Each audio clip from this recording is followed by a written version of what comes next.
Assalamualaikum warahmatullahi wabarakatuh. Kami di sini akan mempresentasikan hasil implementasi strategi organisasi kelompok kami. Perkenalkan, nama saya Alvan Ridwantoro dengan NIM 103.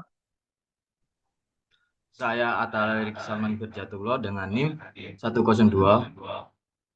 Saya Muhammad Abian Asrofi dengan NIM 71. Saya Arif Rahman Kurniawan dengan NIM 72. Saya Vicky Alino Firmansyah dengan NIM 73.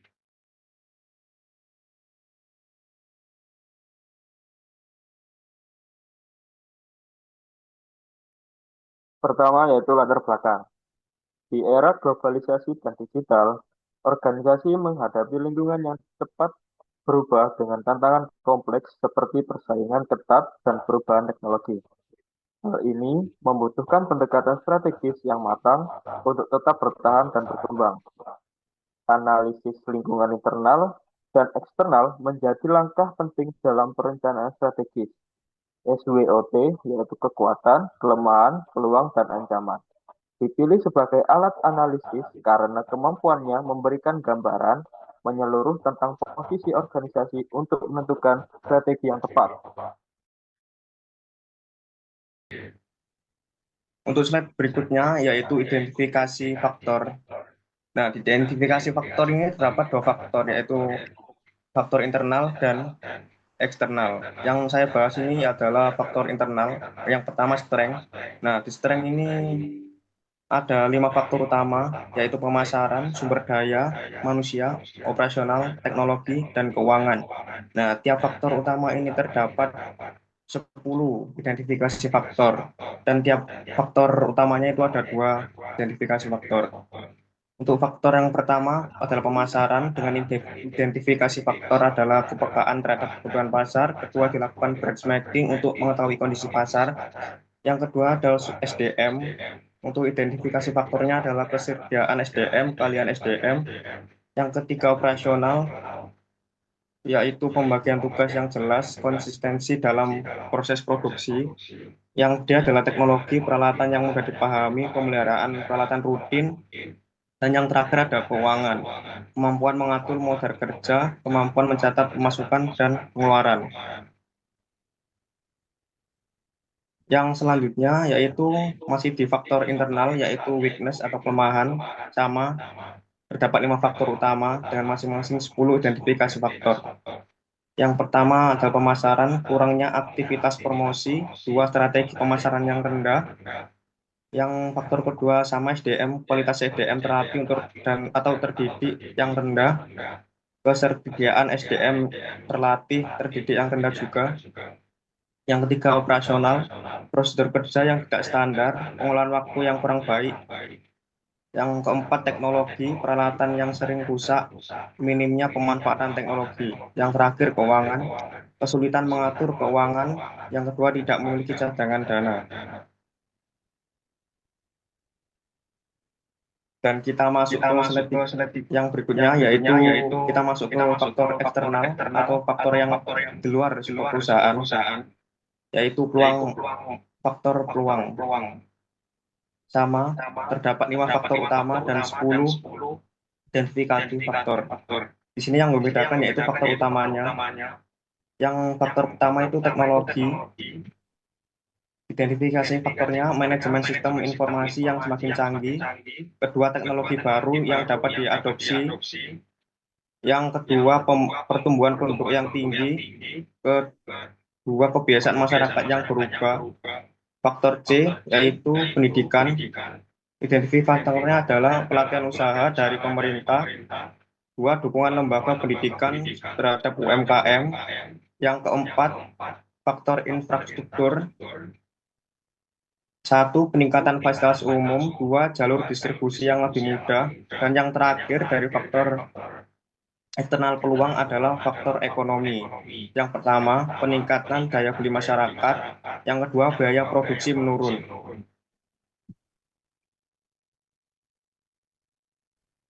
Dan untuk selanjutnya yaitu faktor eksternal ancaman atau threats. Untuk faktornya di sini terdapat 5 faktor.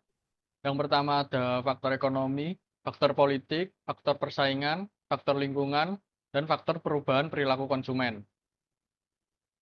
Dan untuk identifikasi faktor, di sini untuk faktor A, yaitu yang pertama merosotnya perekonomian negara, yang kedua penurunan daya beli masyarakat. Untuk faktor B, yang pertama ada peraturan pemerintah berubah, yang kedua kebijakan pemerintah untuk mengurangi subsidi masyarakat. Untuk faktor C, yang pertama ada pesaing menawarkan produk baru, yang kedua persaingan harga yang ketat. Untuk faktor D, yang pertama ada perubahan musim yang ekstrim, yang kedua ada kondisi lingkungan yang tidak stabil. Untuk faktor yang terakhir yaitu faktor E, yang pertama ada pelanggan beralih ke produk lain, dan yang kedua konsumen lebih memilih produk impor. Selanjutnya adalah metode pengumpulan data. Yang pertama kuesioner pembobotan menentukan bobot setiap faktor berdasarkan tingkat kepentingan. Yang kedua yaitu kuesioner rating, memberikan nilai rating pada tiap faktor berdasarkan performa atau pengaruhnya. Dan yang ketiga ada analisis matriks IFE dan EFE, yaitu menghitung nilai total skor faktor internal dan eksternal.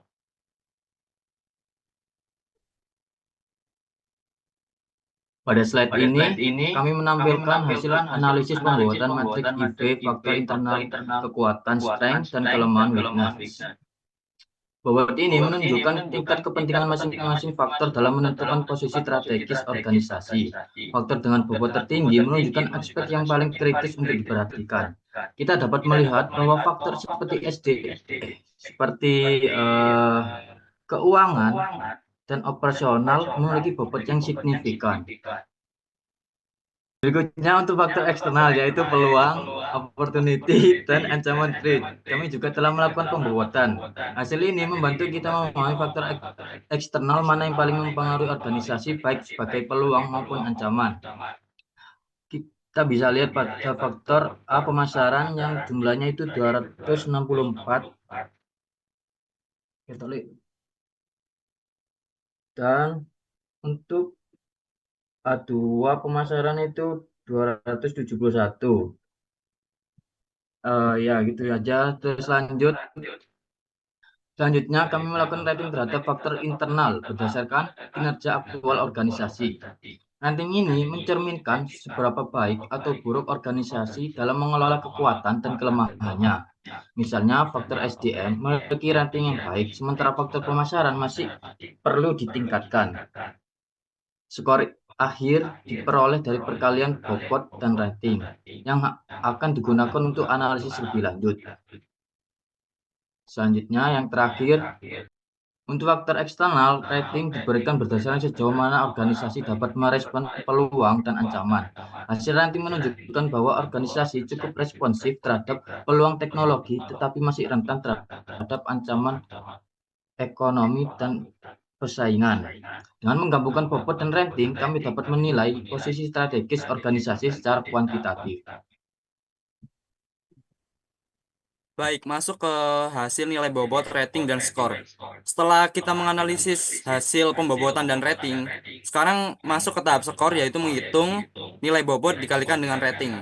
Dengan faktor internal, kekuatan atau strength, dengan faktor pemasaran, A1, identifikasi faktornya kepekaan terhadap kebutuhan pasar dengan bobot 0,10, dikalikan dengan 2,92, maka menghasilkan skor 0,29. Begitupun dengan faktor-faktor lainnya dihitung seperti itu dan menghasilkan faktor internal kekuatan strength dengan hasil 2,92. Lalu masuk ke faktor internal kelemahan atau weakness dengan total skor minus 2,86.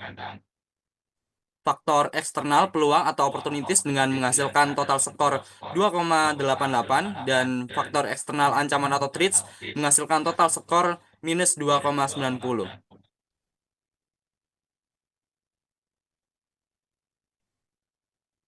Dari hasil-hasil tersebut kita rangkum skor faktor internal dan eksternal. Dengan faktor internal yang pertama ialah kekuatan atau strength dengan total 2,92 dan faktor internal yang kedua ialah kelemahan atau weakness dengan hasil total minus 2,86 dan faktor eksternal hasil yang pertama ialah peluang opportunities dengan 2,88 dan faktor eksternal yang kedua ancaman atau threats dengan menghasilkan minus 2,90.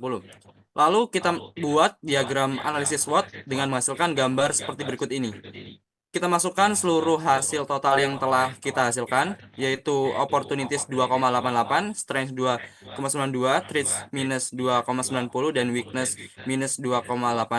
Dan dapat kita hasilkan dari strength dan opportunities menghasilkan titik A, yaitu 2,92 dan 2,88, dan titik B dari strength dan threats menghasilkan 2,92 dan minus 2,90, dan dari weakness dan threats menghasilkan titik D minus 2,86 dan minus 2,90 dan dari weakness dan opportunities menghasilkan titik C yaitu minus 2,86 dan 2,88.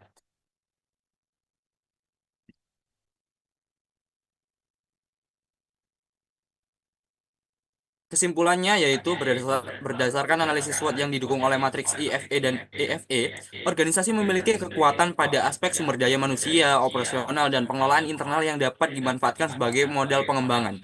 Namun masih menghadapi kelemahan pada pemasaran, pemanfaatan teknologi, dan pengelolaan keuangan yang perlu segera diperbaiki.